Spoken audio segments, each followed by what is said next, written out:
원래는 God is good 이 인사를 해야 되지만 오늘은 특별한 날이기에 해피 이스터로 하겠습니다. 다 같이 해피 이스터. 예, 감사합니다. 요절은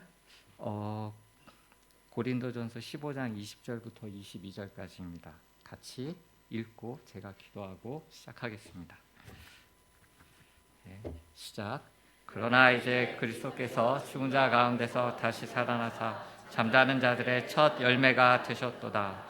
사망이 한 사람으로 말미암았으니 죽은 자의 부활도 한 사람으로 말미암는도다. 아담 안에서 모든 사람이 죽은 것 같이 그리스도 안에서 모든 사람이 삶을 얻으리라. 아멘. 기도하겠습니다. 하나님 아버지, 이 시간 또 저희에게 예수님을 통해 또 오늘 바울의 고린도전서 말씀을 통해 복음이 무엇인지, 그리고 그 중에 특히 부활이 무엇인지, 그리고 저희와 어떤 관계가 있는지, 그리고 저희에게 어떤 소망을 주는지 오늘 말씀을 통해서 가르쳐 주셔서 감사합니다.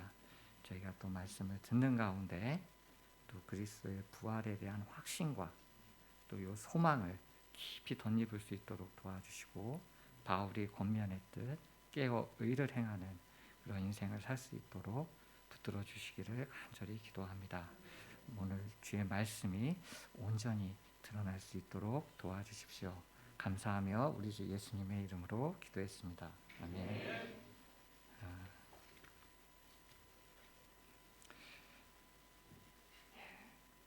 포근한 날씨가 계속되고 벚꽃이 만발하면서 완전히 봄이다 싶었는데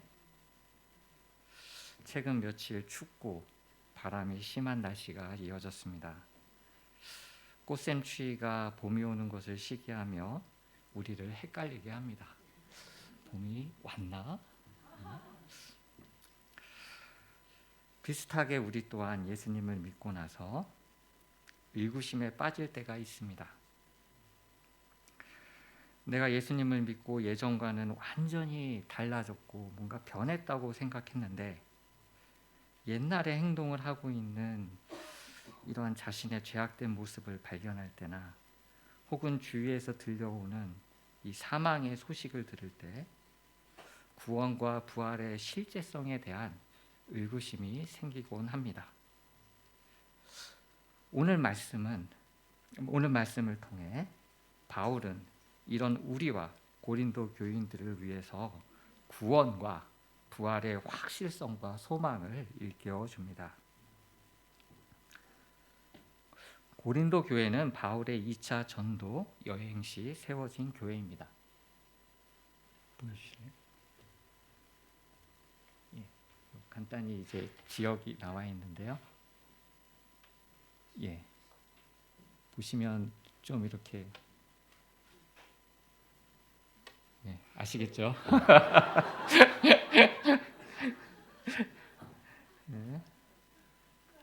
고린도는 영어로 코린토스라고 하고 그리스의 남쪽에 있는 데가 이제 펠로폰네소스 이제 반도인데, 그리고 반도의 북쪽에 위치했던 번창했던 항구 도시이자 로마의 총독이 거주하는 행정 수도였습니다. 이곳은 겉모습만 보면 복음이 열매를 맺기가 참으로 쉽지 않은 곳이었습니다. 고린도에는 12개의 그리스 신전들이 세워져 있었고 그중 사랑의 여신이었던 비너스 신전에는 1000명의 선발된 창녀들이 있어서 매음을 행했다고 전해지고 있습니다. 고린도인과 같이 행하다는 격언은 그래서 성적으로 아주 문란하다는 뜻으로 통용되었다고 합니다. 또한 이 도시는 부유하여 학교가 번성했습니다. 그로 인해 고린도의 말이라는 표현은 매우 설득력 있고 달콤하게 말을 아주 잘한다, 이런 뜻으로 사용되었다고 합니다. 사도행전 18장에 보면 이런 고린도를 바울이 어떻게 개척했는지 나오는데 그도 심히 약하고 두려워하고 떨렸다고 고백합니다. 그러나 하나님의 말씀에 의지해 바울이 복음을 전했을 때 이방인인 고린도인들이 변하는 놀라운 역사가 있었습니다. 그런데 바울이 떠난 후 많은 문제들이 생겼습니다. 고린도전서에 보면 믿는 자들이 음행을 했고 믿는 자들끼리 서로 법적으로 고소해서 다투었고 또 우상의 제물을 먹느냐 마느냐 그리고 어떤 은사가 더 높은 은사냐 이런 문제 등으로 문제가 끊이지 않았습니다. 복음을 영접했지만 세상 풍조의 영향을 받아 삶의 방향이 고린도 교인들에게서 흐트러진 것입니다. 바울은 이들이 복음을 특별히 부활 진리를 붙들 것을 권면합니다. 말씀을 통해 어떤 분들은 부활 진리를 새롭게 하는 계기로 또 어떤 분들을 부활을 포함한 복음 진리를 깊이 처음 영접하는 시간이 될 수 있기를 기도합니다. 파트 1 복음의 내용 예수님의 죽으심과 부활 1절부터 4절입니다. 자, 1절하고 2절을 봅시다. 형제들아 내가 너희에게 전한 복음을 너희로 알게 하노니 이는 너희가 받은 것이요 또 그 가운데 선 것이라. 너희가 만일 내가 전한 그 말을 굳게 지키고 헛되이 믿지 아니하였으면 그로 말미암아 구원을 받으리라. 복음은 바울이 지금 새롭게 전하는 것이 아니라 그가 이미 과거에 이들에게 전했던 것입니다. 그러나 교인들은 자신들이 받은 복음의 의미와 가치를 잊고 있었습니다. 앞서 언급한 고린도 교회의 각종 사건들이 이를 보여주고 있습니다. 이에 바울은 복음을 제대로 믿는다면 구원을 받을 것임을 강조하면서 복음의 내용을 다시 분명하게 상기시켜주고 있습니다. 그러면 바울이 전한 복음의 내용이 무엇입니까? 3절과 4절을 같이 한번 읽어보겠습니다. 시작. 받은 것을 먼저 너에게 전하였노니 이는 성경대로 그리스도께서 우리 죄를 위하여 죽으시고 장사 지낸 바 되셨다가 성경대로 만에 다시 살아나서 복음은 예수님께서 우리 죄를 위해 죽으시고 장사 지낸 바 되셨다가 성경대로 사흘 만에 다시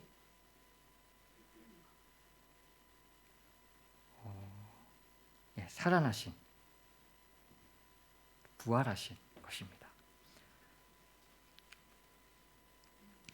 그래서 복음을 예수님이 우리를 위해 십자가에서 죽으셨다까지만 아는 것은 완전히 잘못 알고 있는 것입니다. 예수님이 우리 죄를 위해 죽으셨다는 것과 부활하셨다 이 모두가 바로 복음입니다. 성경은 인간의 실존을 하나님 앞에 나아갈 수 없는 죄인 또 이 죄의 결과로 죽을 수밖에 없는 존재 그리고 죽음이 끝이 아니라 예외 없이 심판대 앞에서 죄의 대가를 치러야 한다고 선언을 합니다. 우리는 이러한 실존이 싫지만 죄의 대가인 죽음을 극복할 수 없기에 당연한 것으로 포기하고 받아들입니다. 그러나 본인에게 정작 죽음이 눈앞에 다가오면 그제서야 잊었던 현실을 깨닫고 절망하고 두려워하거나 혹은 소중한 이의 죽음을 겪은 사람들은 죽음이 주는 상실감과 허무함으로 괴로워합니다. 죽음과 심판 앞에서 예외 없이 두려워하고 절망하는 우리를 위해 예수님을 통해 구원의 길을 연 것이 바로 복음입니다. 그런데 이는 갑자기 우연히 이루어진 일이 아닙니다. 구약에 예언되고 예수님 본인이 수시로 언급을 하셨습니다. 이사야서 53장 5, 6절을 같이 한번 읽어보겠습니다. 시작. 그가 찔림은 우리의 허물 때문이요 그가 상함은 우리의 죄악 때문이라. 그가 징계를 받음으로 우리가 평화를 누리고 그가 채찍에 맞음으로 우리는 나음을 받았도다. 우리는 다 양 같아서 그릇 행하여 각기 제각길로 갔거늘 우리 모두의 죄악을 그에게 담당시키셨도다. 예수님의 고난과 죽음은 인간적 시각으로는 종교 지도자들의 시기와 질투, 그리고 빌라도의 비겁이 초래한 비극이었습니다. 그러나 하나님의 관점에서 보면 유월절의 어린 양처럼 우리를 죄와 사망에서 구원하기 위한 대속의 죽음인 것입니다. 아울러 예수님도 베드로가 예수님을 그리스도로 고백했을 때 당신의 죽음의 형태와 부활을 말씀해 주셨었습니다. 또한 당신의 부활을 여러 사람 앞에서 공개적으로 언급도 하셨습니다. 이렇듯 예수님의 죽음과 부활, 즉 복음은 오래전부터 하나님에 의해 계획이 되고 하나님의 종들과 예수님을 통해 예언이 된 사실입니다. 그런데 예나 지금이나 예수님이 우리들을 위해 죽었다는 것은 알겠는데 이 예수님이 다시 부활하셨다는 것은 믿기 어렵다는 자들이 있습니다. 12절을 보십시오. 그리스도께서 죽은 자 가운데서 다시 살아나시다 전파되었거늘 너희 중에서 어떤 사람들은 어찌하여 죽은 자 가운데서 부활이 없다 하느냐. 고린도 성도들도 이에 대해 의구심을 가졌습니다. 바울은 쉽게 받아들이지 못하는 고린도 성도들과 또 지금의 우리를 위해 부활이 분명한 사실이라는 증거를 제시합니다. 파트 2, 차고 넘치는 예수님 부활의 증거들, 5절에서 19절과 29절에서 32절입니다. 가장 먼저 바울은 예수님의 부활의 증거로 증인들을 언급합니다. 그런데 증인이 한두 명이 아닙니다. 5절에서 8절에 언급되는 증인들은 베드로, 12제자, 500의 형제들, 예수님 동생 야고보, 모든 사도들, 그리고 바울이었습니다. 참고로 부활하신 예수님을 만났던 여인들은 포함하지도 않았는데 수백 명이 넘어갑니다. 우리는 보통 길거리에서 교통사고 목격자를 찾습니다. 라는 현수막을 많이 봅니다. 이는 사건 판결의 증인의 증언이 절대적이기 때문입니다. 한 명의 제3자, 객관적인 증인이 판결을 좌우하는데 증인이 수백 명이 넘는다는 것은 부활의 실체성을 강하게 증거합니다. 더군다나 당시는 바울을 포함해 이들 증인 중 대부분이 생존해 있었습니다. 혹여 어떤 사람들은 증인이 잘못 보았다거나 육체로 살아나신 예수님이 아니라 영을 보았다고 여기며 여전히 의심할 수 있습니다. 그런데 이것도 오해입니다. 베드로를 비롯하여 12제자들은 부활하신 예수님을 한 번이 아니라 여러 번 보았고 도마는 예수님을 만져봤으며 대부분의 제자들이 예수님과 같이 갈릴리 호수에서 물고기 뷔페를 가지기도 하였습니다. 이는 예수님이 영이 아닌 육체로서 부활하셨음을 분명히 알려줍니다.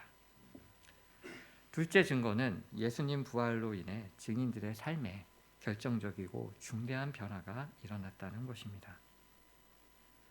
우리는 상대방의 주장의 신뢰성을 담보하기 어려울 때 그 사람의 말이 아니라 행동을 보고 주장의 신뢰성을 판단합니다. 이는 투자를 판단할 때도 적용이 됩니다. 좋은 투자라고 하지만 뭔가 믿겨지지가 않고 찜찜할 때 주로 적용하는 방법이 가장 큰 위험이 따르는 부분을 그 소개한 사람, 이거를 딜을 하고자 하는 사람이 부담하는 것입니다. 괜찮은 투자라면 이를 권유한 상대방이 위험을 적극적으로 감수할 용의가 있을 것이기 때문입니다. 제자들은 부활하신 예수님을 만나기 전에는 높은 자가 되고자 서로 다투고 죽음이 두려워 도망가던 자들이었습니다. 그런데 부활하신 예수님을 만나고는 완전히 달라졌습니다. 높이 되고자 하던 자들이 섬기는 자로 예수님을 전하지 말라는 목숨의 위협에도 공개적으로 예수님의 부활을 증거하는 자로 기도하라고 하면 자던 자들이 매일 수차례 기도하는 자들로 바뀌었습니다. 이들의 바뀐 모습이 우리가 배우는 사도행전에 담겨 있습니다. 이 중 바울의 변화는 더 놀랍습니다. 그의 본명은 사울, 이스라엘의 처음 왕의 이름과 똑같은 이름입니다. 큰 자, 그레이트 맨이란 의미입니다. 그는 대학자로 유명한 가말리아 문화 율법 학자였고 사도인 스데반을 죽이는데 앞장선 인물이었습니다. 그는 율법에 대한 열심으로 대제사장에게 권한을 받아 교인들을 잡으러 다메섹으로 가던 중에 갑자기 하늘에서 빛이 비추더니 부활하신 예수님을 보고 이 예수님의 음성을 듣게 되었습니다. 이 영광의 예수님을 만나고 난 후 바울은 완전히 바뀌어서 예수님이 주신 사도요, 부활의 증인인 삶에 헌신을 했습니다. 그는 10절에 보면 내가 나 된 것은 하나님의 은혜로 된 것이니 고백을 하며 모든 사도보다 더 많이 수고했습니다. 4차례에 걸쳐 전도하며 아시아와 유럽 대부분의 교회를 개척하고 신약 성경의 대부분을 집필하였습니다. 그럼에도 그는 내가 아니요 오직 나와 함께 하신 하나님의 은혜다 라고 겸손히 고백했습니다. 이렇듯 변화된 이들의 삶이 그리스도를 만나고 변화된 이들의 삶이 그리스도의 부활의 확실성을 밑받침합니다. 세 번째 증거는 죽은 자의 부활이 없을 때 생기는 여러 가지 문제들입니다. 죽은 자의 부활을 믿지 못하면 결국 자기 모순에 빠지게 됩니다. 죽은 자의 부활이 없다면 그리스도의 부활도 없게 됩니다. 예수님의 부활이 없으면 예수님이 부활하셨다는 사도들의 전파와 우리의 믿음이 헛것이 되며 사도들은 하나님의 거짓 증인들이 됩니다. 바울은 분명히 복음이 그리스도께서 우리 죄를 위하여 죽으시고 사흘 만에 다시 부활하신 것임을 밝히고 있기 때문입니다. 결국 고린도 성도들은 거짓말을 믿고 사서 고생하는 자들이 됩니다. 사도들은 목숨을 걸고 거짓말하는 어리석은 자가 됩니다. 그리고 무엇보다 우리가 예수님으로 말미암아 완전히 해결받았다고 믿는 이 죄 문제는 해결 여부를 확신할 수가 없게 되고 믿고 죽은 자들은 불확실한 진리를 믿고 고생하다 죽은 망한 자들이 되어버립니다. 예수님의 부활이 없으면 예수님도 우리 죄가 아니라 자신의 죄 때문에 죽은 것이라는 주장을 반박할 수 없게 되기 때문입니다. 따라서 예수님의 대속의 죽음을 믿으면서 죽은 자의 부활을 믿지 않는다는 것은 성립할 수 없습니다. 예수님의 대속의 죽음은 예수님의 부활과 연결될 수밖에 없습니다. 네 번째 증거는 고린도 교인들이 생활 방식에서 찾을 수 있습니다. 29절을 보겠습니다.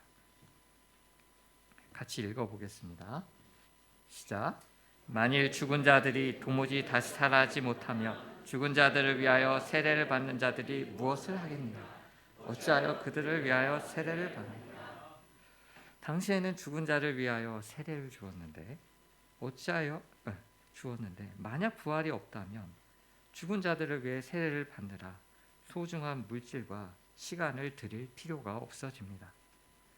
이들 스스로 이미 죽은 자를 위하여 수고하며 세례를 받는 것은 역으로 부활이 있다는 것을 인정하기 때문입니다. 파트 3 부활의 첫 열매 그리스도 20절에서 28절입니다.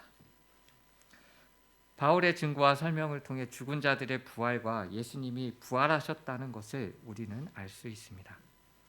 그런데 예수님의 부활이 도대체 나와 무슨 관련이 있기에 복음이 되는 것입니까? 바울은 예수님의 부활이 우리에게 중요한 의미가 있다고 가르쳐 줍니다. 자, 20절을 같이 읽어보도록 하겠습니다. 시작. 그러나 이제 그리스도께서 죽은 자 가운데서 다시 살아나사 잠자는 자들의 첫 열매가 되셨도다. 우리는 농부가 아니라 첫 열매라는 것에 별다른 감흥이 느껴지지 않을 수 있습니다. 그러나 첫 열매는 엄청난 의미를 담고 있습니다. 사과를 예로 들면 이 사과가 나무로서 자란 후에 사과 열매를 맺기까지는 통상 2년에서 빠르면 늦으면 10년까지 걸린다고 합니다.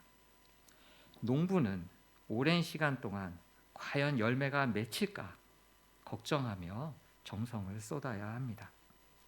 그리고 드디어 첫 열매가 열린 것을 확인하면 비로소 나의 수고가 헛되지 않았구나 하며 기뻐하고 안심하게 됩니다. 첫 열매는 곧이어 다른 열매도 열릴 것이라는 것을 보장해 주기 때문입니다. 또한 우리가 세계 선교를 위해 기도할 때 그 기도 제목을 보면 주로 아브라함과 사라가 한 명씩 설 수 있도록 기도했던 것을 기억하고 있습니다. 왜 그렇습니까? 아브라함과 사라가 선다는 것은 말씀이 역사한다는 것을 뜻하고 이후 다른 제자들이 설 수 있다는 것을 알려주는 증표가 되기 때문입니다. 그런데 한편으론 어떻게 이 예수님의 부활까지는 인정해도 나의 부활로 연결이 되는가? 어떤 영향을 미치는가? 이 부분이 궁금해집니다. 자, 21절과 22절도 같이 한번 읽어보겠습니다. 시작. 사망이 한 사람으로 말미암았으니 죽은 자의 부활도 한 사람으로 말미암는도다. 아담 안에서 모든 사람이 죽은 것 같이 그리스도 안에서 모든 사람이 삶을 얻으리라. 첫사람 아담으로 인해 죄가 들어오고 사망이 따라왔습니다. 그런데 이 말을 들으면 참으로 부당하게 여겨집니다. 사망도 죽음도 나의 행위의 결과가 아니라 아담의 죄의 결과가 나의 삶에 이어지기 때문입니다. 이러한 원리를 우리는 현실에서 쉽게 찾아볼 수 있습니다. 우리는 나의 동의 여부와 관계없이 한국의 부모님에게서 태어났습니다. 내가 원한 것도 아닌데 부모 밑에서 태어났다는 이 이유 하나로 한국 사람으로 신분이 주어지고 이에 따라 내 의지와 상관없이 한국 법률을 준수해야만 합니다. 그래서 남자들은 군대를 가야 하고 우리 학생들은 고등학교까지 의무로 다녀야 합니다. 나의 의사와 전혀 관계없이 내게 영향을 미치는 것입니다. 비슷하게 우리는 어쩔 수 없이 아담 안에 있기에 사망의 영향력 아래에 있어야 했지만 이제는 예수님을 믿어 예수님 안에 들어가서 예수님의 영향을 받게 되었습니다. 곧 예수님의 부활이 우리에게도 적용될 수 있는 것입니다. 이처럼 예수님이 부활하셨다는 것 그리고 부활의 첫 열매가 되셨다는 것은 이것으로 끝나지 않고 예수님을 믿는 우리도 부활할 수 있다는 확실한 보증이자 증거가 됩니다. 소속이 달라졌을 뿐인데 외적으로 변한 건 없고 단지 소속이 달라졌을 뿐인데 이 나타나는 놀라운 변화는 2018년 인기리에 방영되었던 미스터 선샤인이라는 드라마에 잘 나타나 있습니다.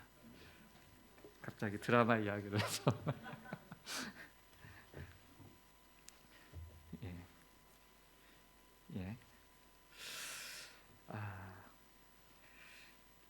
이병헌이 주인공으로 등장하는데 내용은 구한말 일본에 맞선 의병들의 이야기가 주제였습니다. 주인공 이병헌이 연기한 유진초입니다. 는 조선에서 노비의 자식으로 태어나서 어릴 적 죽을 위기에 처하지만 선교사의 도움으로 미국으로 건너가 미국인이 되었습니다. 그가 미군 해병대 대위가 되어 그의 부모를 죽이고 그를 죽이려던 조선의 미 공사관 영사 대리로 부임하게 되었습니다. 그는 겉으로는 조선인과 똑같기에 조선의 권세가들과 일본 군들이 그를 깔보고 함부로 대하고자 했습니다. 그런데 그는 자신의 신분을 정확히 알고 있기 때문에 오히려 이들을 모욕하고 위협하고 상처도 입히고 하지만 아무도 그를 건드리지 못합니다. 특히 조선인을 함부로 죽이는 일본군에게는 아예 대놓고 일본인이 미국인을 어떻게 할 거냐는 말까지 합니다. 그가 조선인 노비로 태어났지만 이제는 미국인으로 미국의 국력이 두려워 난폭한 일본 군들도 그 앞에서는 어찌할 수 없었습니다. 심지어 그는 조선을 핍박했던 일본 귀족을 일본에서 암살까지도 하지만 일본법이 아닌 미국법의 적용을 받고 풀려납니다. 비슷하게 우리는 첫사람 아담에서 태어났지만 예수님을 영접했기 때문에 이제는 예수님의 사람으로 소속이 바뀌게 되었습니다. 예수님께 속하기에 아담의 자녀에게 미치는 죄와 사망의 권세가 더 이상 영향력을 미치지 못합니다. 예수님의 부활의 생명이 예수님께 속했다는 이유만으로 우리를 주장하기 때문입니다. 또한 22절 그리스도 안에서 모든 사람이 삶을 얻으리라 해서 이 안에서의 의미는 그리스도와의 연합을 의미합니다. 우리가 주님께 속했지만 이 주님과 얼마나 연합하는가에 따라 부활의 그 놀라운 축복과 권세를 누리는 정도가 달라집니다. 부활이라는 놀라운 축복과 선물을 은혜로 받았지만 이를 잊고 아담 안에 머물러 있을 때 초조하고 염려하며 불안 가운데 살게 됩니다. 아담 안에 있을 때 나의 선한 행실과 노력으로 세상과 죄의 권세를 이겨보려고 하지만 어둠의 세력 안에 우리의 마음은 늘 부정적으로 기울어지게 됩니다. 해도 안 될 거야, 어쩔 수 없어, 대충 살지. 이러한 삶에는 부활의 그 생명력이 나타날 수가 없습니다. 그러나 부활하신 주님을 마음을 열어 적극적으로 영접하고 말씀과 기도 묵상을 통해 붙들 때 내가 아니라 부활의 주님께서 내 안에서 역사하게 됩니다. 늘 할까 말까 주저하며 마음 졸이던 일들도 한번 해보자 도전케 하고 승리와 희열을 맛보게 해줍니다. 외적인 변화 외에도 그리스도와의 연합은 내 안에 없던 놀라운 성품들이 나타나게 해줍니다. 초조함과 불안과 두려움과 허무에 떨고 무기력했던 자가 영혼에서 나오는 생명력과 여유와 느긋함을 갖게 됩니다. 망할까봐 두려움으로 자기밖에 모르던 자는 이웃을 향해 마음을 열고 관심을 갖는 자로 변하고, 세상에서 받은 상처와 분노로 입을 내밀고 살던 자는 소망의 말, 감사의 말을 하는 자로, 그리고 겸손과 온유의 사람으로 변하게 됩니다. 저 사람이 그럴 사람이 아닌데 변했네 하며 다들 놀라게 됩니다. 세상에서 진리는 사람은 절대 안 변한다 이지만 부활의 주님 안에서는, 이 부활의 주님 안에 거하는 사람은 누구나 반드시 변한다가 진리가 됩니다. 베드로를 비롯한 12사도들이 그러했고 수많은 사도들, 수많은 믿음의 선배들이 그러했습니다. 유진 초이가 미국인, 미국 국적이라는 신분과 권세를 알고 100% 이상 적극적으로 활용한 것처럼 저희도 이 귀한 주님으로 말미암아 받은 이 부활의 선물을 누리고 활용할 수 있기를 간절히 기도합니다. 그래서 우리 모두 새 사람이 되고 부활의 승리의 삶을 살 수 있기를 기도합니다. 우리에게 부활이 약속되어 있지만 예수님이 3일 만에 부활한 것처럼 우리도 죽은 후 곧 부활하게 되는 것은 아닙니다. 우리의 부활은 하나님이 계획하신 바대로 이루어집니다.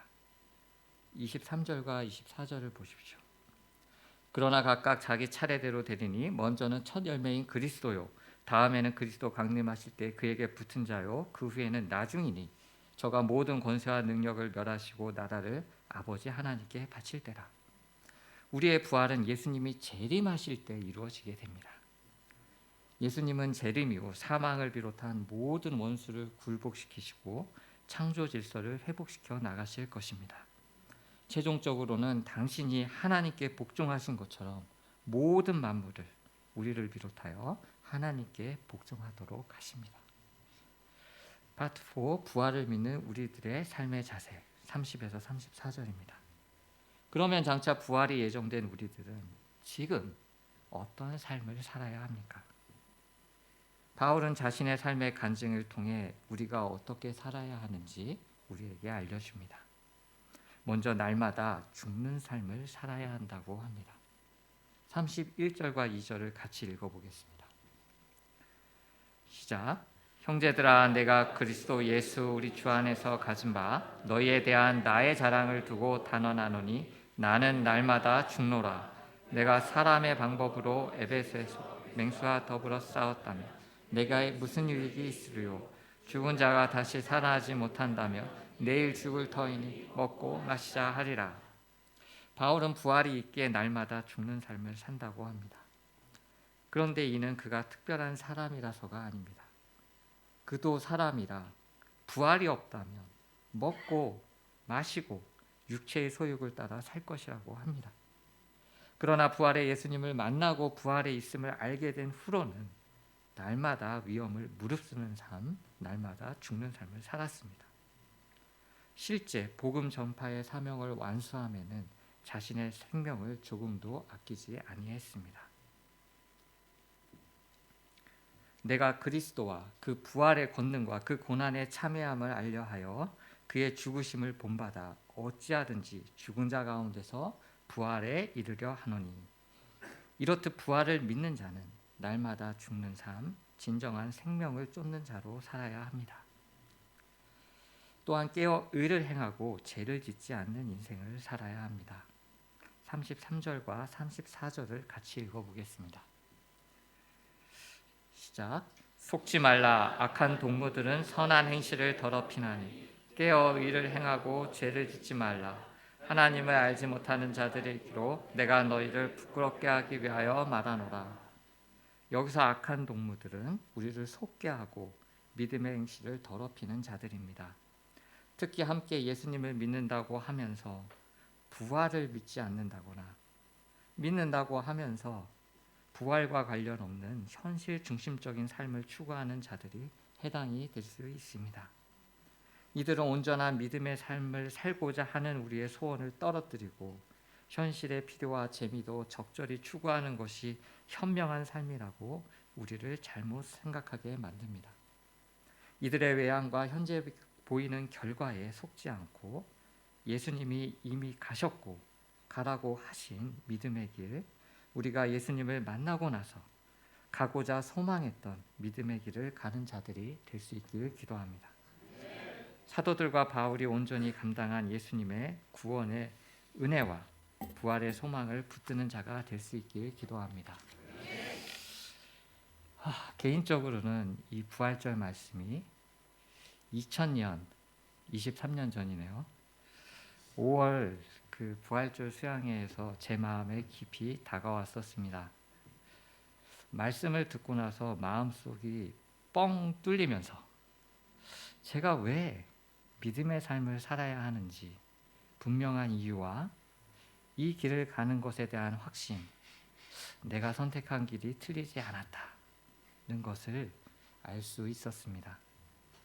사실 그 전에는 죄사함의 은혜에 깊이 감사하면서도 마음 한켠에는 내가 어쩔 수 없이 믿음의 삶을 살아야 하는구나 하고 어떤 부채의식 가운데 하는 삶을 그렇게 생각했기 때문입니다. 그러나 예수님의 부활이 나의 부활로 이어진다는 분명한 확신과 그리고 소망은 적극적으로 믿음의 삶을 살고자 하는 소원을 제게 주었었습니다. 이러한 은혜를 기초로 20년이 지난 지금에까지 이르렀습니다. 교회 안에서 열매로 맺히진 않았지만 복음을 전할 수가 있었고, 하나님의 선하신 손길 가운데 믿음으로 결혼을 하고 자녀들을 얻고 회사 생활도 감당할 수 있었습니다. 그런데 지금의 자신을 보니 세월이 흐르면서 이 땅에서 더 높아지고자, 더 많이 갖고자 하는 소원은 낮아졌음에도 바울과 같이 적극적으로 부활을 삶 가운데 체험하고자 하는 소원이 늘어난 것은 아니었습니다. 뭔가 여러 교회 일들에 참여하면서도 해야 될 것 같은 의무감에서 하지 정말 감당하고 싶고 기뻐서 하는 일이 별로 없었습니다.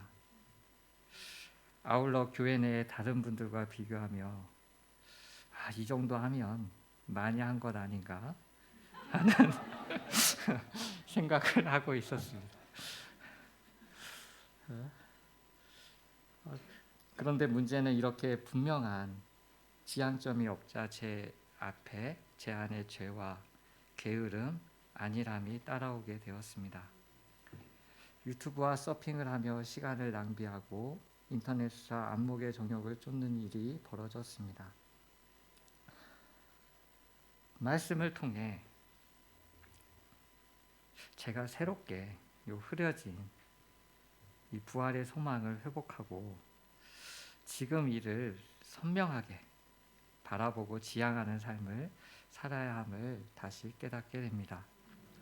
제가 이 세상의 겉모습과 제 안의 정욕에 속지 않고 예수님의 부활처럼 저도 부활한다는 것을 깊이 항상 기억하고, 그렇기 때문에 바울과 같이 깨어 의를 행하는 삶을 살 수 있기를 기도합니다. 이런 가운데 부활의 생명을 정말 깊이 맛보는 인생을 살 수 있기를 기도합니다. 자, 요절 말씀 읽고 마치겠습니다. 시작. 그러나 이제 그리스도께서 죽은 자 가운데서 다시 살아나사 잠자는 자들의 첫 열매가 되셨도다. 사망이 한 사람으로 말미암았으니 죽은 자의 부활도 한 사람으로 말미암는도다. 아담 안에서 모든 사람이 죽은 것 같이 그리스도 안에서 모든 사람이 삶을 얻으리라. 기도하겠습니다. 하나님 아버지, 오늘 말씀을 통해 또 저희 안에 이 복음과 이 부활에 대해 다시 한번 새롭게 하고 분명하게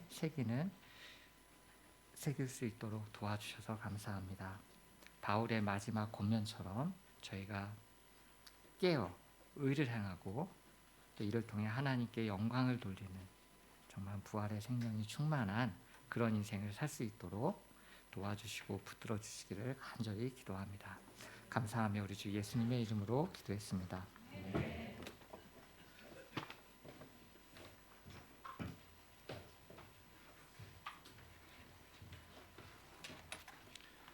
찬송가 165장을 다 함께 부르시겠습니다.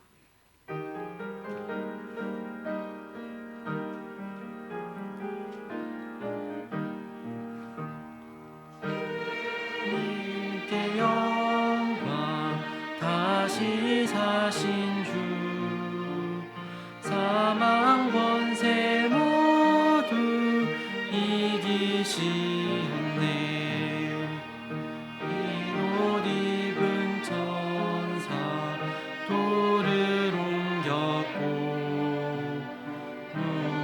셨던 모습 비어있었네. 주님께 영광, 다시 사신 주, 사망 권세 모두 이기시었네. 부활의 주님 나타나시사 두려움과 의심